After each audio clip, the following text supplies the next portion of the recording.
Assalamualaikum warahmatullahi wabarakatuh. Perkenalkan, kami dari kelompok Qord dan Syah. Sebelumnya kami akan memperkenalkan dari anggota kami terlebih dahulu. Perkenalkan, nama saya Lukmanul Hakim dengan NIM 431200100494. Nama saya Dea Amelia dengan nomor NIM 431200100374. Perkenalkan, nama saya Tasya Nur Sabani dengan NIM 431200100430. Perkenalkan, nama saya Salsabila dengan NIM 431200100490. Perkenalkan, nama saya Ian Raffi Akbar dengan NIM 4311901060. Baik, selanjutnya saya akan menjelaskan mengenai Qord. Qord secara etimologis merupakan bentuk masdar dari qordo asyair itu yang artinya dia memutuskan. Kemudian secara terminologis, Qord adalah memberikan harta kepada seseorang yang akan memanfaatkannya dan mengembalikannya di kemudian hari.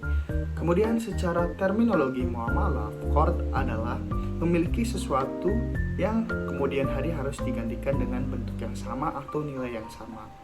Maka dapat disimpulkan, Qord adalah peminjaman uang atau modal yang dilakukan oleh seseorang kepada pihak lainnya, yang dimana modal atau uang yang dipinjamkan digunakan untuk menjalankan bisnis atau usaha. Kemudian pihak peminjam mempunyai kewajiban untuk mengembalikan uang atau modal dengan nilai yang sama tanpa bergantung terhadap keuntungan maupun kerugian dari usaha atau bisnis yang dijalankan. Kemudian akad Qord ini tidak mempunyai bunga karena prinsip dalam menjalankan akad Qord ini adalah untuk tolong-menolong. Selanjutnya saya akan menjelaskan hukum dalil dari akad Qord. Yang pertama itu ada Quran surah Al-Baqarah ayat 280 yang mempunyai bunyi arti seperti, dan jika orang yang berhutang itu dalam kesungkaran, maka berilah tangguh sampai dia berkelapangan, dan sebagian atau semua utang itu lebih baik bagimu jika kamu mengetahui. Kemudian hukum dalil Qord yang kedua itu ada dalam surah Al-Baqarah ayat 245 yang mempunyai bunyi arti, siapakah yang mau memberi pinjaman kepada Allah? Pinjaman yang baik, menafkahkan hartanya, memperlipat gandakan pembayaran kepadanya dengan lipat ganda yang banyak, dan Allah menyempitkan dan melapangkan rezeki dan kepadanya.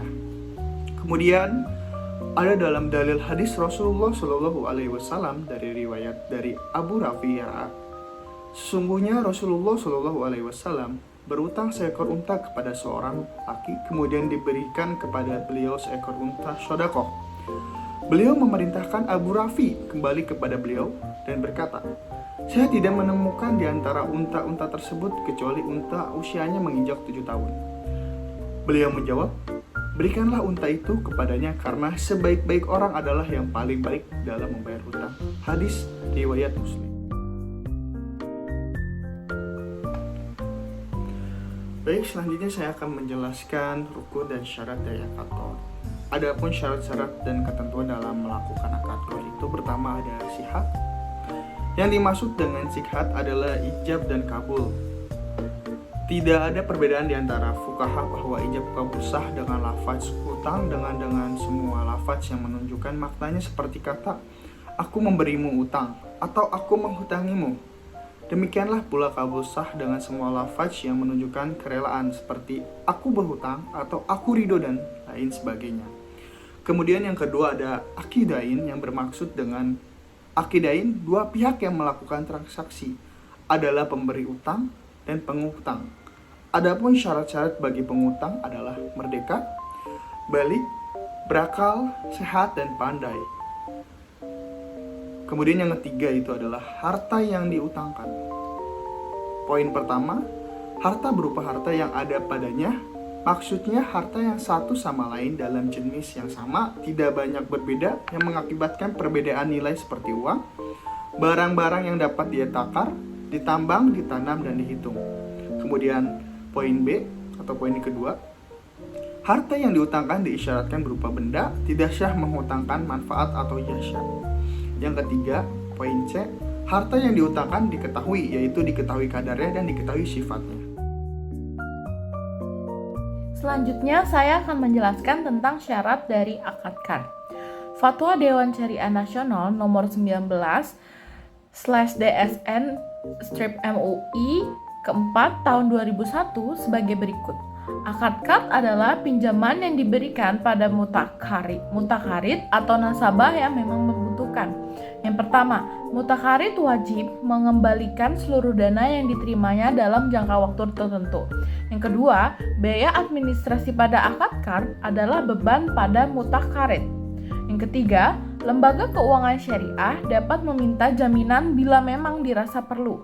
Yang keempat, mutaqarid dapat memberikan tambahan dana secara sukarela kepada lembaga keuangan syariah. Dan yang terakhir, jika mutaqarid tidak mampu mengembalikan seluruh atau sebagian kewajibannya dalam jangka waktu yang telah disepakati, dan lembaga keuangan syariah sudah memastikan ketidakmampuan dari mutaqarid, maka lembaga keuangan syariah dapat memperpanjang jangka waktu pengembalian kewajiban atau menghapus write-off seluruh maupun sebagian kewajiban. Selanjutnya yaitu jenis qard. Jenis qard ada dua, yaitu dilihat dari pihak pemberi hutang menurut ulama fiqh hutang, dan yang kedua dilihat dari segi kuat atau lemahnya pembuktian kebenarannya dan dapat dibedakan atas beberapa bagian.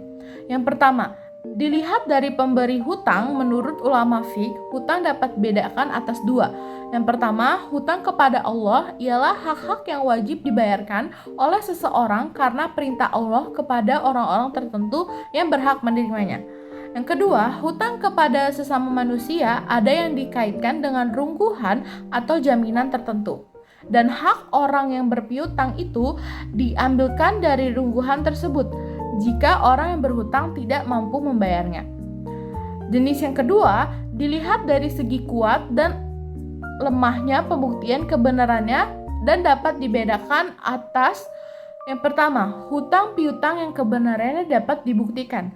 Yang kedua, hutang piutang yang hanya didasarkan atas pengakuan dari orang yang berhutang ketika dia sedang sakit parah yang beberapa saat kemudian meninggal, atau pengakuan yang diucapkan ketika dia akan menjalani hukuman atau hukuman mati dalam bentuk tindak pidana pembunuhan.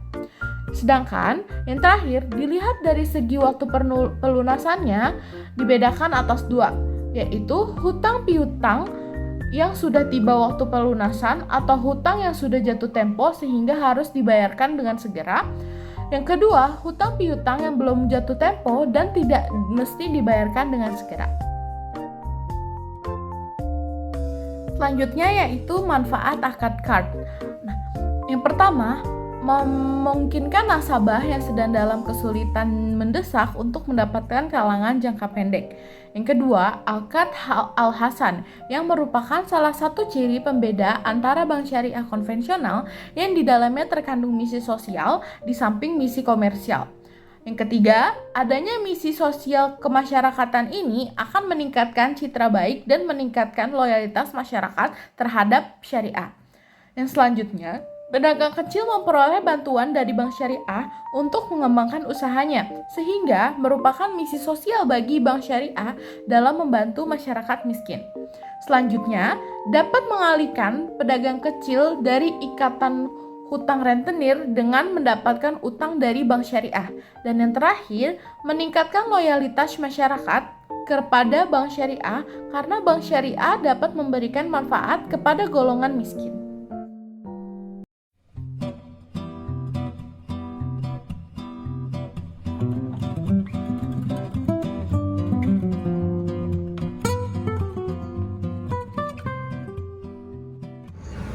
Lapor.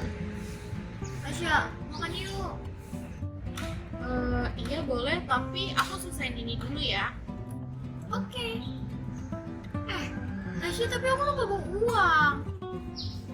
Ya udah, nggak apa-apa, pakai uang aku aja dulu. Gak apa-apa emang Tasya. Iya nggak apa-apa kok. Kalau 50.000 boleh nggak Tasya? Iya nih nggak apa-apa. Ini dia. Oh. Ya udah, kalau gitu nanti sore aku ganti ya Tasya.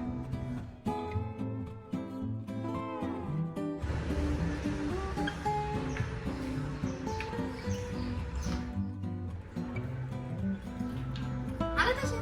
Halo Mila. Oh iya, ini Tasya uang yang aku pinjam tadi. Oke Mia. Kok uangnya lebih, Bila? Iya nggak apa-apa Tasya, soalnya kamu udah baik pinjemin aku uang jadi aku bisa makan. Nggak boleh, Bila. Kalau misalkan di dalam Islam itu ada yang namanya akad card.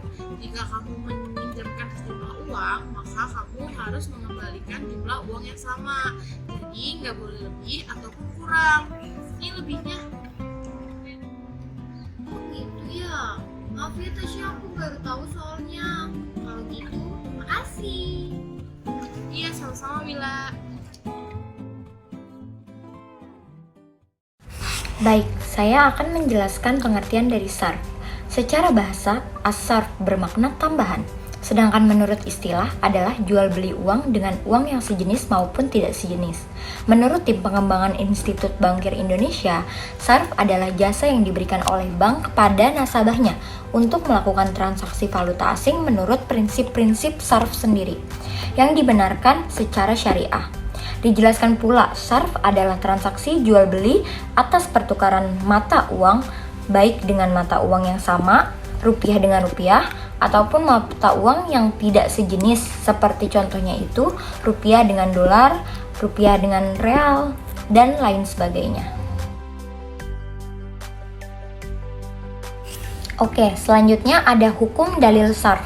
As-sarf, hukumnya boleh sebagaimana dalam Quran surat Al-Baqarah ayat 275. Allah Subhanahu wa taala berfirman, "Dan Allah telah menghalalkan jual beli dan mengharamkan riba." Lalu terdapat juga hadis bahwasanya Rasulullah Shallallahu alaihi wasallam bersabda, "Jualah emas dengan emas, perak dengan perak, gandum dengan gandum, syair dengan syair, kurma dengan kurma, dan garam dengan garam. Dengan syarat harus sama dan sejenis serta secara tunai. Jika jenisnya berbeda, jualah sekehendakmu jika dilakukan secara tunai." Hadis riwayat Muslim. Dan dalam hadis ini juga menerangkan ada 6 macam jenis yang tidak boleh dijual kecuali dengan sama timbangannya dan tunai. Nah, 6 macam tersebut adalah emas dengan emas, perak dengan perak, gandum dengan gandum, syair dengan syair, kurma dengan kurma, dan garam dengan garam. Nah, apabila berlainan, misalnya emas dibeli dengan beras, itu tuh hukumannya boleh dengan syarat harus kontan. Di sini saya akan menjelaskan tentang rukun syarat syaf. Rukun akad asyaf dalam fikih Islam sama dengan rukun jual beli. Kenapa? Karena asyaf itu adalah bagian dari jual beli. Dalam mazhab Hanafi, rukun asyaf ada 1, yaitu sigok atau ijab dan qabul. Sedangkan dalam mazhab Jumhur, rukun asyaf ada 3, yaitu sigok, yaitu ijab dan qabul. Yang kedua ada akid dani, yaitu penjual dan pembeli yang melakukan akad. Dan yang ketiga adalah maqud aliyah atau mahallu al-akad, yaitu objek akad. Lalu bagian yang kedua yaitu ada syarat akad asyaf. Adapun syarat-syarat yang telah ditentukan dalam akad asyaf yaitu ada 4. Yang pertama yaitu ada taqabud atau serah terima ketika akad berlangsung. Para ulama fuqaha telah bersepakat untuk syarat taqabud ketika transaksi sebelum berpisah. Menurut Ibnu Muzir bahwa apabila berpisah sebelum serah terima maka akad asyaf menjadi rusak. Nilai tukar yang dijual belikan harus telah dikuasai atau taqabud baik oleh pembeli maupun penjual sebelum keduanya berpisah. Penguasaan itu dapat berbentuk penguasaan secara material maupun hukum. Penguasaan secara material misalnya pembeli langsung menerima dolar US yang dibeli dan penjual langsung menerima uang rupiah.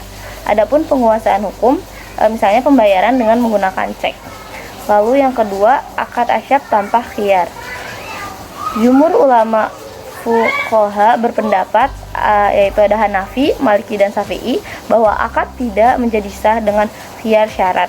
Khiyar syarat adalah hak pilih bagi pembeli untuk dapat melanjutkan jual beli mata uang tersebut setelah selesai berlangsungnya jual beli yang terdahulu atau tidak melanjutkan jual beli itu. yang mana syarat itu sudah diperjanjikan ketika berlangsung transaksi tersebut. Khiyar ini menyebabkan kepemilikan belum tetap, sementara ketentuan takabud adalah syarat syahnya akad syaf. Dan adapun khiyar ruqyah atau aib tidak menghalangi sahnya transaksi karena tidak menghalangi kepemilikan takabud. Lalu yang ketiga ada akad secara tunai tanpa syarat penundaan. Ulama bersependapat bahwa tidak diperbolehkan dalam akad asyaf melakukan penundaan karena akan merusak syarat syah takabud dalam akad syaf. Lalu yang terakhir yaitu ada tamasyu', sepandan atau sembanding. Ini adalah syarat khusus ketika dua barang yang ditukar adalah barang yang sejenis, seperti emas ditukar dengan emas, perak dengan perak, maka harus sepandan dalam timbangannya. Lalu selanjutnya yaitu ada manfaat akad syaf. Islam mengakui perubahan nilai mata uang asing dari waktu ke waktu secara sunatullah atau mekanisme pasar. Bila perubahan itu terlalu tinggi, maka campur tangan pemerintah diperlukan untuk menjaga kestabilan mata uang, karena Islam menginginkan terciptanya stabilitas kurs mata uang. Transaksi jual beli valuta asing pada umumnya diselenggarakan di pasar valuta asing, money changer, bank devisa, dan perubahan bisnis falas. Perdagangan falas menimbulkan dampak negatif bagi perekonomian suatu negara, antara lain menimbulkan ketidakstabilan nilai tukar mata uang sehingga menggusarkan para pengusaha dan masyarakat umum. Malah kegiatan jual beli falas cenderung mendorong jatuhnya nilai mata uang karena pada spekula sengaja melakukan rekayasa pasar agar nilai mata uang suatu negara berfluktuasi secara tajam. Bila mata uang anjlok, maka secara otomatis rusaklah suatu negara tersebut dengan ditandai dengan naiknya harga barang-barang atau terjadi inflasi secara tajam. Sedangkan inflasi adalah realitas ekonomi yang tidak diinginkan dalam ekonomi Islam. Akibat lainnya adalah goncang dan ambruknya perusahaan yang tergantung pada bahan impor yang pada gilirannya mengakibatkan kesulitan operasional dan sering menimbulkan PHK di mana-mana. Demikian pula suku bunga pinjaman perbankan menjadi tinggi. APBN harus direvisi karena disesuaikan dengan dolar. Defisit APBN pun semakin membengkak secara tajam. Demikianlah keburukan jatuhnya nilai mata uang rupiah yang dipicu oleh permintaan spekulasi dan mata uang yang berfluktuasi secara liar, amat dilarang dalam Islam. Selanjutnya, syarf. Pertama di sini ada transaksi spot, yaitu transaksi pembelian dan penjualan valuta asing untuk penyerahan pada saat itu. Over the counter atau penyelesaian paling lambat 2 hari setelah masa transaksi. Di sini pertama ada cash, yaitu penyerahan dana yang dilakukan pada saat itu juga. Kedua, TOM, kependekan dari tomorrow, penyerahan dana pada hari kerja berikutnya atau hari setelah transaksi. Ketiga, spot, penyerahan dana dilakukan 2 hari kerja setelah transaksi. Di sini kedua selanjutnya forward atau bisa juga disebut transaksi berjangka, adalah transaksi falas yang nilai kursnya ditetapkan pada saat kontrak tetapi pembayarannya dan penyerahan dilakukan pada saat jatuh tempo antara 2 kali 24 jam sampai dengan 1 tahun. Transaksi forward biasanya dilakukan untuk tujuan hedging dan spekulasi. Selanjutnya ketiga, transaksi swap. Transaksi swap dalam pasar antar bank adalah pembelian dan penjualan antar secara bersamaan sejumlah tertentu mata uang dengan tanggal valuta atau penyerahan yang berbeda. Transaksi swap antar bank dengan Bank Indonesia. Pertama, swap likuiditas, yaitu swap yang dilakukan atas inisiatif Bank Indonesia untuk dana yang berasal dari pinjaman luar negeri. B. Swap investasi, yaitu swap yang dilakukan atas inisiatif bank berdasarkan swap bank dengan nasabah yang dananya berasal dari pinjaman luar negeri atau offshore loan untuk keperluan investasi di Indonesia. Selanjutnya transaksi option, yaitu kontrak untuk memperoleh hak dalam jangka dalam rangka membeli atau menjual yang tidak harus dilakukan atas jumlah unit valuta asing pada harga dan jangka waktu atau tanggal tertentu. Gue baru balik dari Arab nih, capek banget, banyak kerjaan. Kira-kira lu aus gak, Man? Ya nih gue aus nih, belum minum dari tadi siang. Cari minumnya kita yuk. Yuk cari. Tapi gue lupa bawa dompet. Gue ada uang kok.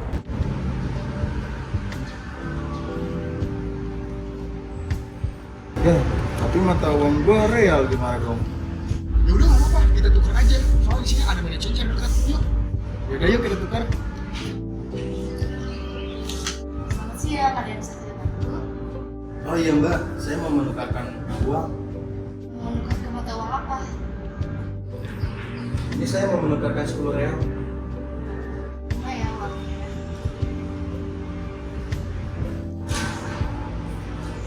Makasih mbak.